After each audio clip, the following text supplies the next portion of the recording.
নমস্কার বন্ধুরা, কেমন আছেন? আশা করব সবাই ভালো আছেন। আমি সকাল সকাল রান্না বসিয়ে দিয়েছি। আজকে খুব তাড়াতাড়ি ঘুম ভেঙে গেছে। এখানে একটা সবজি ভাজছি। সবজিটা ভাজার পর কী করবো দেখাচ্ছি। এখানে ডাল সেদ্ধ হচ্ছে। এখানে হচ্ছে মৌরলা মাছ, ভালো করে ধুয়ে নিয়েছি।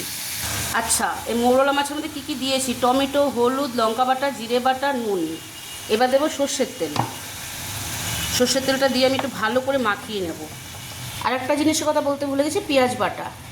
আর সবজিগুলোর মধ্যে আছে ঝিঙে, কাঁকরোল, আলু, বেগুন। এগুলো একটু ভেজে নিচ্ছি, জাস্ট একটু হালকা করে ভাজলাম। আর এই যে মাছটা এরকমভাবে মাখিয়ে নিয়েছি।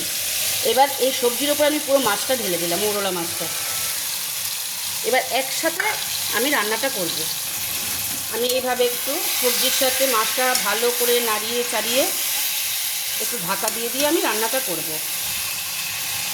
আমি একটু ঢাকা দিয়ে রাখবো।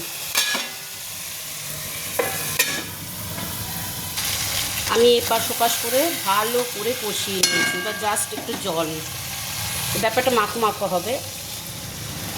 এবার আরেকটু ঢাকা দিয়ে রান্না করব। আরেকটু ঢাকা দিয়ে দেবো।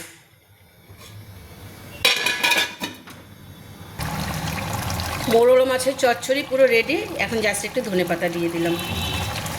যাই হোক, আমার রান্নাটা কেমন লাগলো একটু লাইক করবেন, একটু কমেন্ট করবেন যদি আমাকে ভালো লাগে, ভালোবাসেন।